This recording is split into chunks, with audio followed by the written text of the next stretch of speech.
We're going to learn a Sicha of the Rebbe. A Sicha, literally the word Sicha means a talk. We used to learn Maimorim. Maimar means in singular, it's a discourse. Maimorim means many. Sicha is in singular. Sichot or Sichois, it's many. This particular, I'm going to explain the difference between a Maimar and a Sicha, but it's very interesting if you look at the end of it, at least in the original printing, it says where they got this from. And not necessarily these particular words are the words that the Rebbe said and pronounced. Not necessarily. Why? The thing is like this. In many occasions, mainly Shabbos, the Rebbe used to sit and talk. Most of the Shabbosim. And depending on the times and depending on so many things, the Rebbe used to talk 3, 4, 5, 6 hours. Some Farbrengens, but were really weird, 10 hours. That's weird. It's not normal. And the Rebbe explained all kinds of things, all kinds of subjects, different, and people singing and eating. Like it's not just talking. It's impossible. So lots of singing and lots of relaxing. No problem with that. But the Rebbe used to talk. There was a group of people, selected people, special people. They memorized the words of the Rebbe. Not necessarily word by word, rather the concepts. And we're talking about 6 hours of the Rebbe talking, no recording, because it's Shabbos, you can't record, you can't write. 6 hours of memorizing, subject after subject, what the Rebbe was saying. And sometimes, many times, most of the times, ideas that are not written anywhere, because the Rebbe is coming up with an idea, a new idea, and sometimes very deep stuff, very deep ideas, and you have to memorize. It's not so easy. There was a group of selected people. They used to gather after the Farbrengen, after the gathering that the Rebbe used to talk, and they used to discuss what the Rebbe said. And some people remember this, some people remember that, and they used to argue, no, he said it like this, he said it like that, what did it mean, etc., etc. Sometimes they even used to write to the Rebbe certain questions. The Rebbe mentioned this, we didn't understand. Or the Rebbe mentioned this, it doesn't make sense because of this and that. And the Rebbe used to answer them. Yes, no, on writing. Most of it was on writing, sometimes orally. This idea, that idea, etc., etc. After that, sometimes years literally passed, they used to write a Sicha, a talk of the Rebbe. And they used to pass the writing to the Rebbe. The Rebbe used to edit it, change things, put footnotes, put back and forth, until the Rebbe said, okay, you can print this. This is what I say. This is the talk of the Rebbe. In this particular case, we're going to learn something that is built up out of talks that the Rebbe mentioned or said, whatever, in 1966, and in Parshas Shmois, we're going to learn something about Parshas Shmois, and in 1963 in Parshas Beshalach. So again, what we're going to read is not the original literal words of the Rebbe. Another idea, another point, this particular one is in Hebrew. The original one is in Hebrew. But the Rebbe didn't talk in Hebrew. The Rebbe spoke in Yiddish, combining Hebrew, Yiddish, Aramaic, whatever, quotes and quotes. Okay, so certain volumes of what is called Likutey Sichot, that we're going to learn this, the gathering of talks of the Rebbe, some volumes are in Hebrew originally. Because some people asked the Rebbe and the secretaries, etc., like, we come from Eretz Israel, we don't understand the Yiddish, so we want some text, some original text from the Rebbe, but in Hebrew. So some volumes are also, are in Hebrew. Most of it is in Yiddish, most of it. This particular one is in Hebrew. This volume, the whole volume is in Hebrew. Now, what's the difference between a talk and a maimar, and a discourse? A talk is more a colloquial thing, the Rebbe talking, and the Rebbe combining ideas and that come from his mind, from his understanding of Torah, and sharing with the people. I understand things in this way, in that way, etc., etc. This is the teaching, etc. A maimar, if you actually hear, even if you don't understand, if you actually hear the Rebbe saying a sicha or saying a maimar, it's a completely different tone of voice. completely different concentration, tone of voice, and completely different subject. In a Maimar, the Hasidim say that the Maimar is more like Ruach HaKodesh, more like divine inspiration. It's just the Rebbe talking, but it's actually sharing something that comes from above, so to speak. And again, if you see and you hear, you see something different is going on over here. Before a Maimar, before a discourse, the Hasidim used to sing a specific song, and the Rebbe used to say the Maimar, and then everybody standing up, nobody sitting. A Sicha, no song, no singing, everybody sitting, no problem. It's like more light thing. That doesn't take out the deepness. This particular one that we're going to learn is not such a deep Sicha. It's not like, wow, what a difficult thing. No, it's not a deep Sicha. There are some that are very, very deep. And some deal with things by Bnei Noach. There has quite a few, quite many talks on Bnei Noach, and some of them are really difficult, deep. This one is not so deep, talking about emunah, faith, and bitachon, confidence in God, etc. But basically that's the difference. Either comes from the mind of the Rebbe or comes from above, so to speak. And the Rebbe is just sharing, just saying it. Okay, this particular one is in Parsha Shmois. One of the strange events in Parsha Shmois is the beginning of the second book of the Torah, and the Jewish people is in Egypt, and Moshe Rabbeinu basically he's born, etc., raised in Egypt, raised in the palace of Pharaoh, etc., etc. And one day he comes out and he sees some Egyptian hitting a Jew, whatever that means, a Hebrew Jew, it doesn't make a difference, a Jew, and basically he kills the guy. That's basically what happens. He kills the guy and he puts it on the ground, and that's it. Now, the next day he comes out and he sees two Jews arguing. And he asks the Jew, why will you hit your brother, your friend? And this Jew turns and says, are you going to kill me like you killed the Egyptian? And Moshe was afraid. This is the key point of the whole Sicha. Moshe was afraid. And since he was afraid, he ran out to Midian, and the story moves on. We're not going to deal with that. This whole Sicha deals with, wait a second, why was Moshe afraid? And that's a problem. And we're going to offer different ideas on this frightening. Let's go. Chapter 1. Usually are short chapters. Sichas have short chapters. Chapter 1. Vayigdal Moshe. The Rebbe just quotes the most important parts of the story that I just said. Vayigdal Moshe vayetze lechov. Moshe grew up and he went out to see his brothers, etc. The Rebbe is not even quoting the whole thing. Vayarish mitzri makeh, etc. And he saw an Egyptian hitting, etc. Vayaches ha-mitzri. Moshe killed this Egyptian, etc. Vayetze vayom hasheni. And he went out the second day, etc. Vayomer larash ala masaker, etc. And he told the bad guy, why will you hit your brother, etc. Vayomer, etc. Haleargeini. Are you going to kill me? Kasher alaktes ha-mitzri, like you killed the Egyptian. Va'ira Moshe. Vayomer. Moshe was afraid, and he said, Achen noida davar. Wow, effectively this is something known, because the Rebbe didn't quote it, but the story is that he looked one way, he looked another way, nobody seeing, nobody watching, he killed the guy. But wait a second, there were people watching. It wasn't so simple.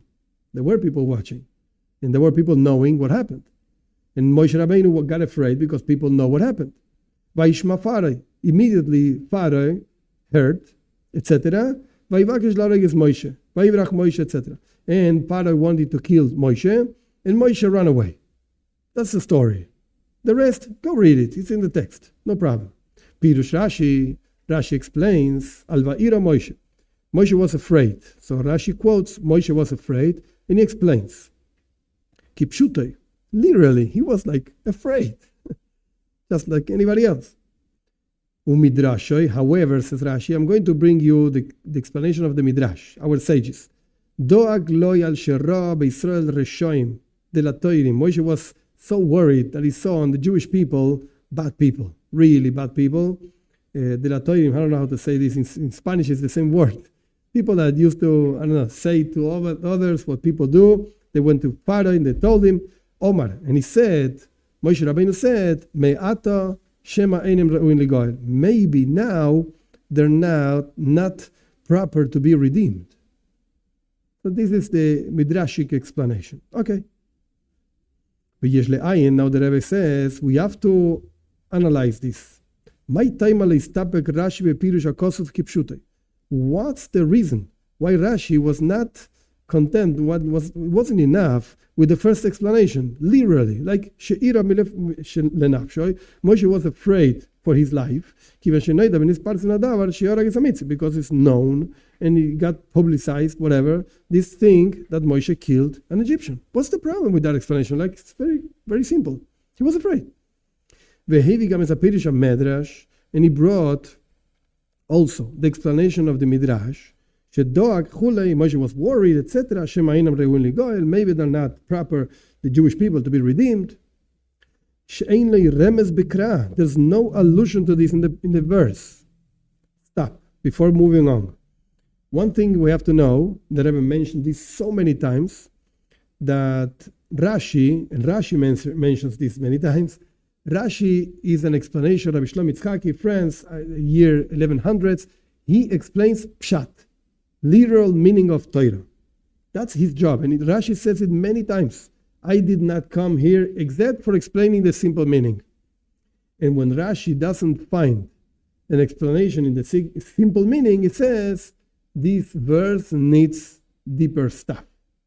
There's no simple meaning over here, so he brings the Midrash. Now, many times, Rashi brings more than one explanation. So wait a second. What's the explanation over here? What's the simple explanation? So Rashi says, look, with the first explanation it's not enough. For some reason, I have to bring a second one. Every single time that Rashi brings more than one, sometimes he brings 2, 3, 4, not so common, but sometimes 4. Every time that Rashi brings more than one explanation is because each explanation doesn't stand by itself. Not enough. For some problem, quote unquote, that this explanation has, so we need another one. So over here, Rashi brought 2. And the first explanation is quite simple. Kipshuta is like, he was afraid. What's the problem? And the second explanation is the whole thing, maybe people that are not good enough to be redeemed, the whole thing like Midrash. And it's weird. Like, your job is not to quote Midrashim. It's full of different Midrashim in the Midrash. And Rashi doesn't quote them. Like, it's not my job. Go learn the Midrash. You want to know what the Midrash says? Go learn. What do you want from me? I'm here to explain the Pshat.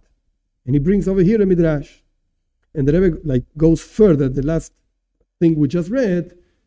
Why is Rashi quoting something that doesn't have any allusion in the verses? How did Rashi learn this from the verses? Maybe they're not good people, they're not going to be redeemed. Nobody's talking about this. No mention to this in the verses. So why are you saying this? In particular, according to this second explanation of Va'ira Moshe, that Moshe was afraid, you have to take out the continuation of the verses. And the Rebbe says in parentheses, Moshe said, effectively people know, etc. You have to take it out of the simple explanation. In other words, we're going to continue reading, but in other words, to understand what the Rebbe is saying. So say you have 3 verses. When you explain the first one in one way, that automatically affects the rest of the reading, the next 2 verses. And if you explain the first one in a different way, automatically that affects the explanation of the next ones. So the Rebbe is saying here, look, if you explain the first explanation of Rashi, Kipshuto, Moshe was afraid. So why was he afraid? Quite simple, because people know that I killed somebody. I'm afraid. Makes sense. It's okay. In Pshat, in the simple sense, it's okay. But now that you brought a different explanation, a second explanation, that actually I'm afraid because people are not going to be redeemed of Egypt. So how do you continue reading the Torah? Doesn't make sense. Because I killed somebody. Really? Because you killed somebody and people know, so they're not going to be redeemed. Doesn't make sense. What are you saying? Parenthesis in the words of the Rebbe, the Kayal Arigas HaMitzri, clearly The fact that it is known, that's what Moshe said. What fact is known? That I killed an Egyptian. That's the reason why Moshe was afraid. You have to leave that out. No. That's not the proper explanation according to the second explanation of Rashi. You have to explain it in a different way. What was Moshe afraid of? Like, why? No, forget about killing an Egyptian. That's not the problem. There has to be some other problem. I don't know. I have to come up with a problem. What's the problem?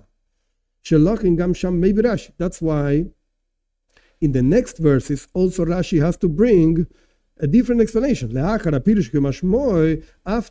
Rashi is saying, the simple explanation goes, he has to say a different explanation to fit with the first verse that he changed the explanation. So Rashi himself is going into trouble. Why do you have to go into trouble? Don't say anything. Just say Kipshuta. Literally, he was afraid. He killed somebody. He ran away. That's it. Simple story. No. He changed it. Why?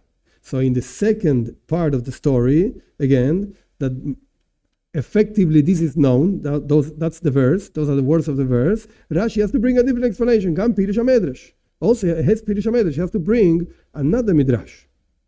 What is known?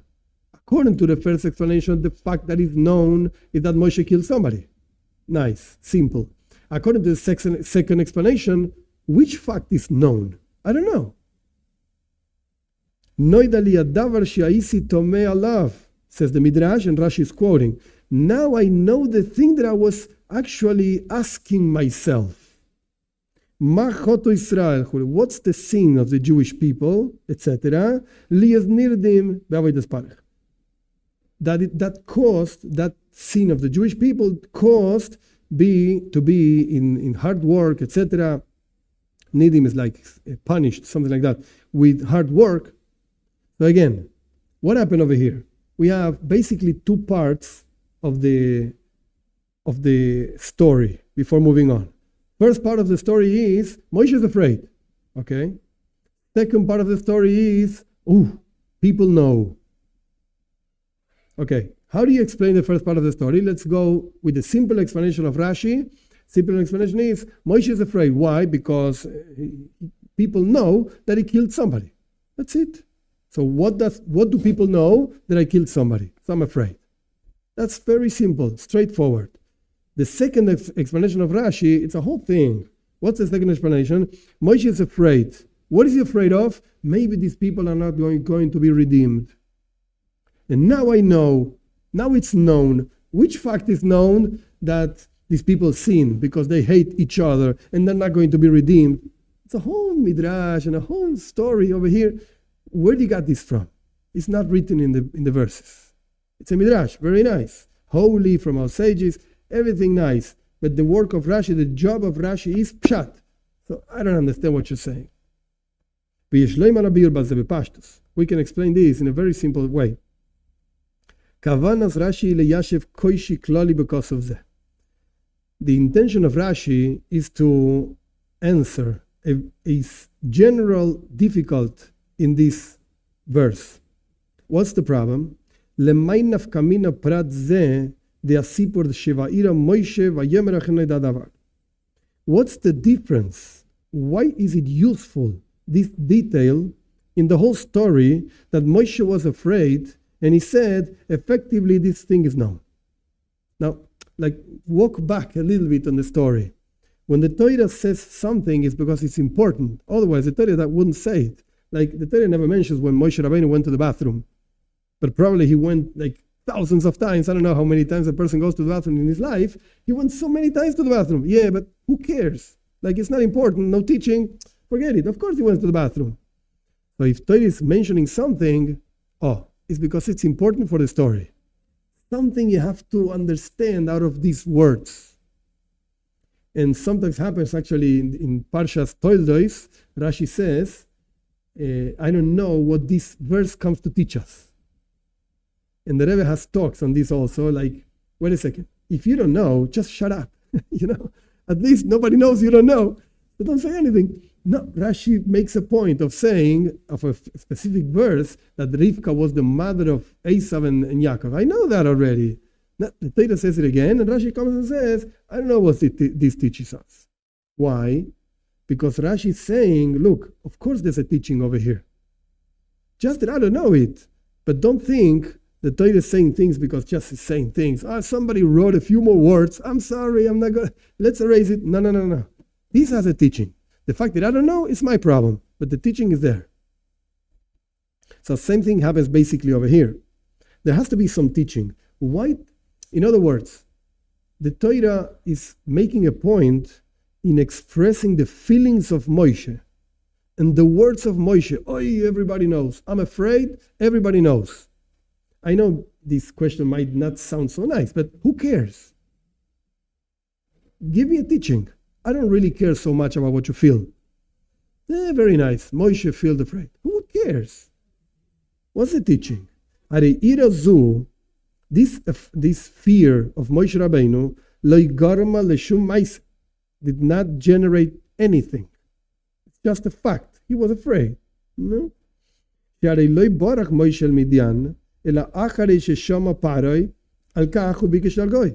Because you see clearly, Moshe Rabbeinu did not run away to Midian until he heard that Pharaoh heard and he wanted to kill him. So what came out of this fear? Nothing. And what came out of the words of Moshe? Nothing. So why is the Torah saying this? Let's jump the brackets and then we're going to go back. It's going to be easier. Velochen, that's why Rashi Perish Midrash. That's why Rashi brings the second explanation. According to the first explanation, like these parts of the verse is like completely nonsense. You don't need them. I don't really care about the feelings of Moshe. Torah is not about feelings of Moshe Rabbeinu. Torah is about teachings. So that's why Rashi brings the second explanation. This fear of Moshe, don't translate fear. Translate, he was worried. Shema in Israel really God. Maybe the Jewish people will not be able to be redeemed. He was worried. That's the whole point. Again, Rashi says it's a midrash, even though his job is pshat, simple meaning. Rashi says, look, according to the simple meaning, these verses don't really fit over here. Like the fear of Moshe, fear of what? I don't understand. So he brings a midrash. I can't explain to you in a simple meaning. There's no explanation in simple meaning. So I bring a midrash. Point. Now let's go back to the brackets. Don't come and ask me this question. What's the use of this whole story of Moshe Rabbeinu and Dasan and Aviram, who were two guys fighting with each other, etc. Don't come to say delete the whole story. The Torah should have said only that Pharaoh heard that Moshe Rabbeinu killed somebody. Moshe ran away. Because that's important to understand why Moshe was in Midian. Like suddenly you turn the page and Moshe is in Midian. Hey, wait a second. 2 lines ago he was in Egypt. Now he's in Midian. Okay, I'll explain to you why he went to Midian. He killed somebody and Pharaoh heard. But wait a second. The whole story of these two guys, the two Jews, wanting to hit each other is completely superfluous. You don't need this story. Don't come to say this. Don't come to ask this. And the whole story of 2 Jews that were fighting, etc. That they said to Moshe Rabbeinu, who do you think you are? Are you going to kill me? You don't need the whole story. Don't come and say this question. No. The Yeshloimar, because you could answer very simple. This part of the story, it's understood according to the explanation of Rashi that Pharaoh heard. What does Rashi say? Hemil shinu alav. These 2 guys told him. The whole story about these 2 guys is because these 2 guys were a headache for Moshe Rabbeinu for a long time, and they told Pharaoh. Actually, Venimtza comes out. Shebazeh mesaper hakosuf with this story of these two guys fighting, the Torah is telling you, how did this rumor of this news of Moshe killing an Egyptian, came to Pharaoh? It's an important part of the story. But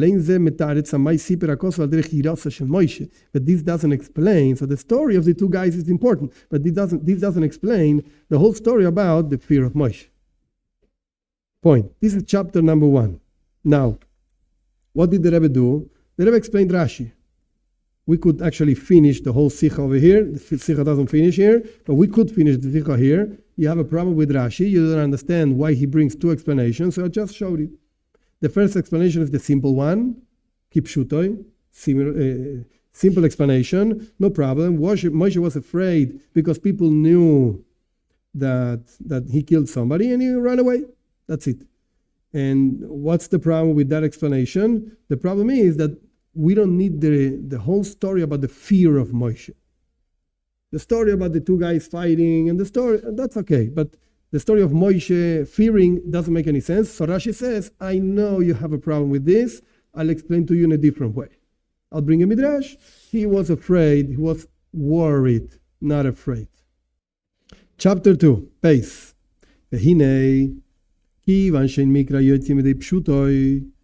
Since the verse itself does not leave its simple meaning, like even if you have a very weird and whatever Kabbalistic explanation, very nice, yeah, but wait a second. Simple meaning stands. You can't take it away because you have a Kabbalah thing. I don't care about Kabbalah things. Simple meaning. In particular in our case, not only that Rashi wasn't enough for him with the explanation of the Midrash, because he could say, okay, so erase the first explanation of Rashi and just bring the second one. If the first one has a problem, so just bring the second one. That's it. Why do you need the first one? Moreover, Rashi says, first the simple explanation, and then he brings the Midrash. This shows you clearly that the main explanation is the simple one. Okay, the simple one has a problem, so we bring another one. But the second one, don't think is the main one. No way. The first one is the main one. The order in Rashi also, it's important. He brought the first one, and the first explanation is the simple one. Fear. Moshe is afraid. Don't come to me worried and redemption. No. He is afraid. You're forced to say, also according to the first explanation, the simple explanation, that Moshe was afraid, he was afraid for his life, because it was known that he killed an Egyptian.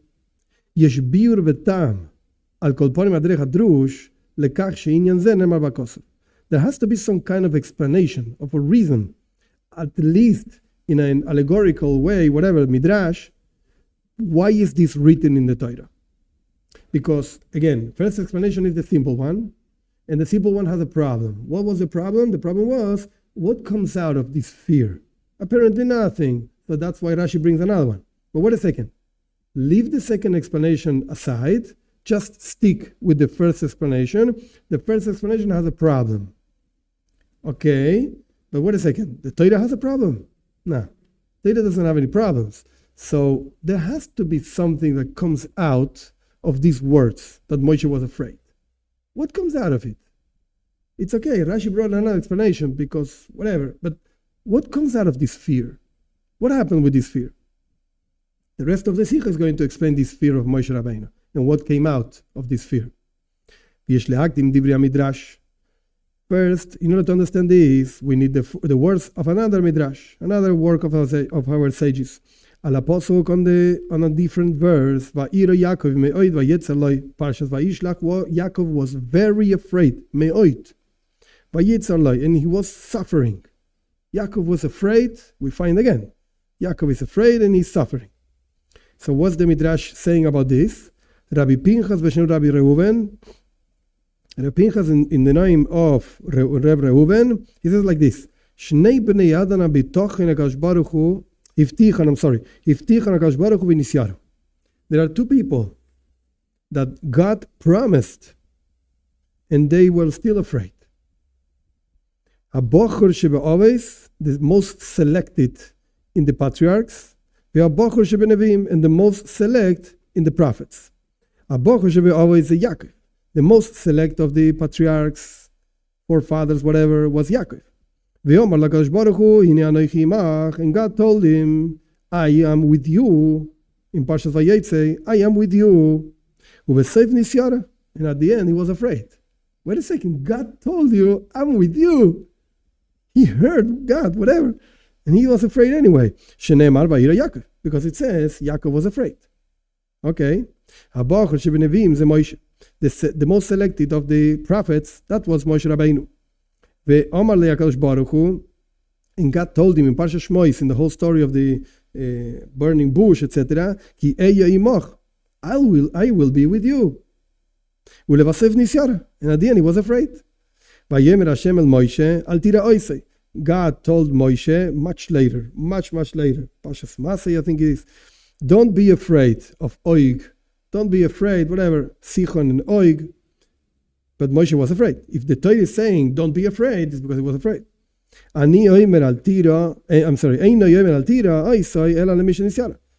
Torah is not going to say don't be afraid except if you are afraid. Okay, this is the Midrash. Very nice Midrash. And the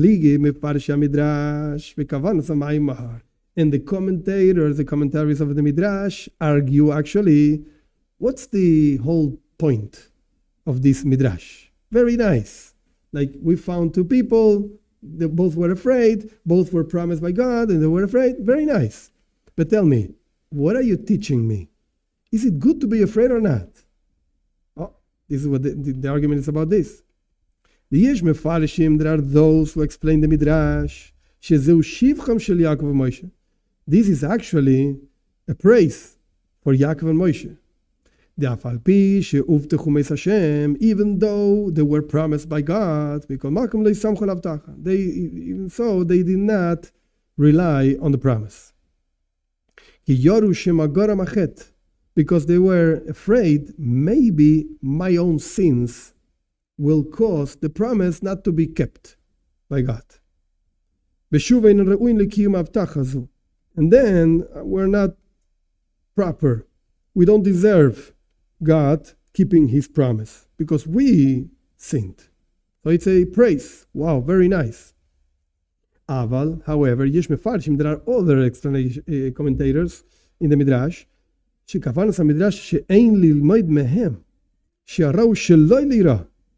The idea of this explanation of our sages is do not learn from these two guys, from Yaakov and Moshe, because the proper thing is not to be afraid. Come on, God promised you. What are you afraid of? Elali is nachon. Rather, the proper behavior would be nachon libe batuach Hashem. Your heart should be nachon is like proper, not proper. It's like you should be tranquility. Like you have to trust God. Just don't worry. God is going to help you. In particular, that he promised. It's not just, God is going to help me. What do you mean? He talked to you and he said he's going to be with you. Brackets. Also, if you continue reading the Midrash, you will see that the simple explanation is the second one. They should not have been afraid. It's wrong. What they did, it's wrong. Why? Look at the Midrash, says the Rebbe. Shemevi Mashiachanovi Mekanter is Israel. The Midrash brings that the prophet is like talking strong words, complaining on the Jewish people. Ve'omer lahem is telling the Jewish people, Atishkach Hashem Eisecho, you forgot God, your doer, Ishaya, 51, whatever. You forgot that God is the boss over here. And you're afraid the whole day. What are you afraid of? God is the boss over here. He knows what he's doing. The prophet is chastising the Jewish people because they are afraid the whole day, afraid of this, afraid of that. God is not going to guard you. So clearly, if you just read the Midrash very simply, it looks like it's wrong. What they did is wrong. Yaakov and Moshe, they were afraid, and God promised them. We have to analyze deeply this opinion of the Midrash, of the commentators, whatever, the Midrash, that the proper thing is not to be afraid. Wait a second. What's the problem that a person is worried maybe my sins cause that God is not going to be, so to speak, good with me? Tell me the truth. What's the problem? A person knows himself, herself. We did all kinds of things. Some were good, some were not so good. And, we deserve. And I'm worried that I deserve punishment. What's the problem? Is it such a terrible thing? It's not.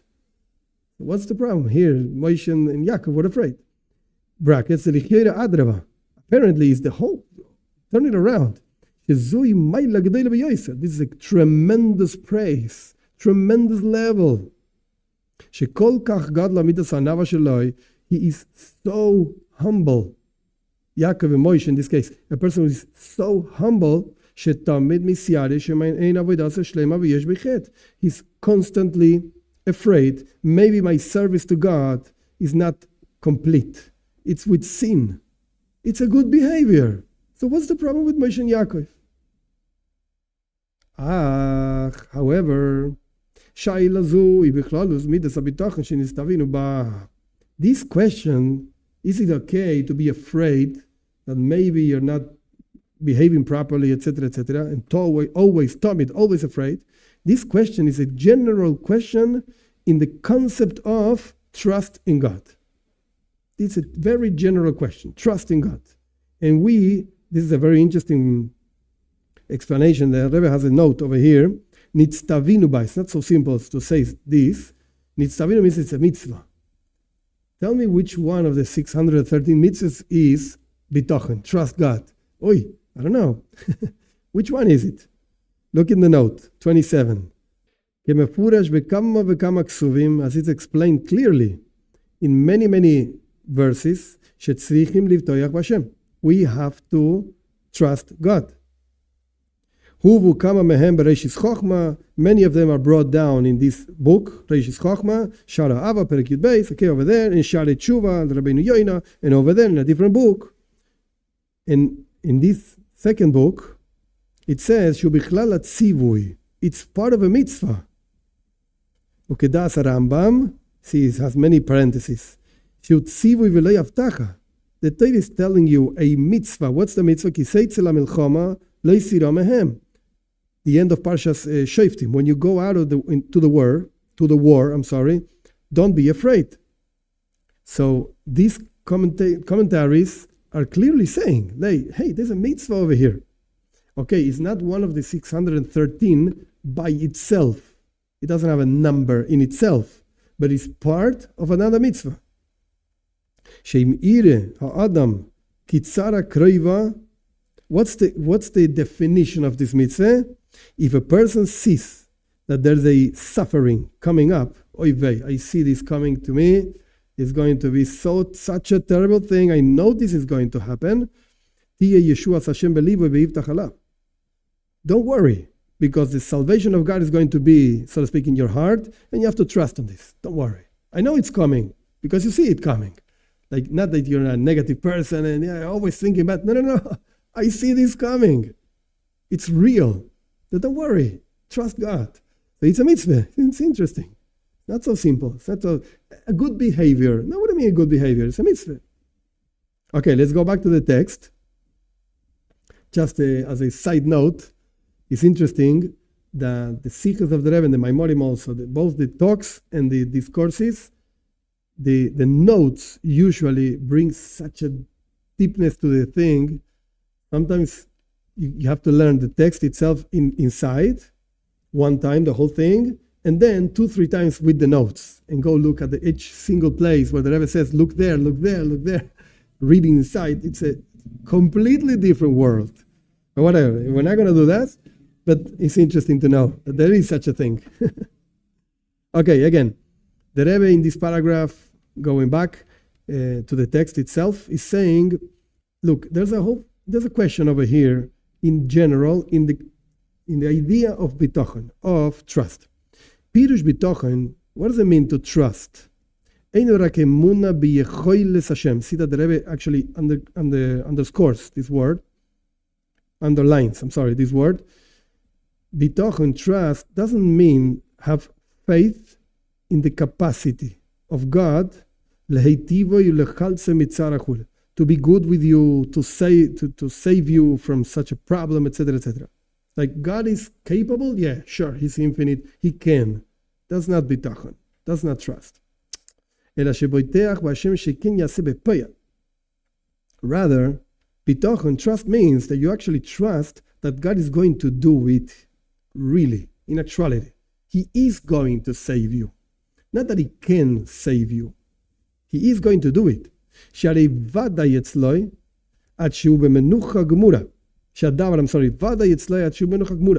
This fact that God is going to save you, whatever the problem is, and whatever your situation is, you are certain, completely, to the point, how do you check, so to speak, that you're certain? You are bimenucha gemura, complete tranquility. I feel so well. I'm fine. Like everybody's running crazy, the thing is burning everywhere. I'm fine, no problem. I'm going to leave this place. Don't worry. I'm going to stand up and leave on the door. You're nuts, everybody's crying and running. I'm fine, don't worry. Don't worry, be happy. Like the song, Clan is not worried at all. This is very much explained in the duties of the heart. This phrase is so powerful. The essence, the definition of trusting God is complete tranquility of the person that trusts, like mine, whatever, on God. That your heart will rely on that, on them, whatever, that you trust on, in this case is God. He's going to do the good and the proper thing for you in whatever thing you're trusting Him. So the definition, the core definition is, how do you feel about this? What does it mean to trust God? I feel so well. He's going to be so good with me. Yeah, but you're not such a good guy. Yeah, I know that. No problem. I trust God completely. He's going to be good with me. Tzarich biur. The Rebbe says, wait a sec. We need to explain this. Not so simple. What's the fundament of this certainty? Why are you so certain that the guy is going to be good with you? Because even when there's a clear promise from God, to Moshe and Yaakov, he really spoke with them. It could be this promise is not going to be fulfilled. I'm sorry. Why? Shema Goram Achet. This is what the Midrash says. Maybe my sins generate that God is not going to keep His promise. It's not His promise, mine. My sins generate that God says, I'm sorry, I promised you on these conditions. If you don't fulfill the conditions, I'm sorry. Bye-bye. How much more so? When God did not talk to you and did not promise anything to you, at least to me, He doesn't talk. So how are you so sure that He's going to be good with you? Yaakov and Moshe were afraid, and you're not afraid? Oy vey. This worry, the Shema Goram Ached, maybe the sin will cause God not to keep His promise, etc. Kayam etzel kol echad ve'echad. This is found in every single human being. And the Rebbe brings a verse to prove it. I'm sorry. As it's written in Koyeles, Ecclesiastes, whatever the name is, there's no such a thing as a righteous person in earth that does everything good and never sins. There's no such a thing. Oh, so for sure you have something over there you didn't do proper. How much more so? Even Yaakov, how much more so you should be afraid? Yaakov was afraid that maybe his sins, whatever that means, he was such a holy person. Yeah, maybe my sins cause that God is not going to keep his promise to me. So of course we should be afraid. If Yaakov was afraid, of course we should be afraid. So the Rebbe is asking, what does it mean, trust? Trust means you're certain God is going to be good with you. The Rebbe is not questioning that. The Rebbe is saying, look, you want to know what bitachon trust means? Look in Choyves Alevaves, go learn duties of the heart. There's a whole portal that Torah talking about this long text. That's what bitachon means. The Rebbe is saying, I don't understand. This is what the question is over here. Not let's change the definition of trust. No. Trust is clear. I just don't get it. Why are you so sure? How can you be so sure that God is going to be good with you? On basis of what? Yaakov wasn't sure. Moshe wasn't sure. You are sure? I don't think so. So why are you so sure? Why can you, in other words, how can you request, how can you demand of a person to have trust in God? Each one knows itself, himself, herself, whatever. How can you demand? That's why the Rebbe said, Nitztavinuba. It's a mitzvah. Wait a second. God is actually ordering me to trust in him. But I can't. I know myself. I can't. So it's a mitzvah you can't fulfill? Doesn't make sense. So what's going on over here? This is the question that I was asking.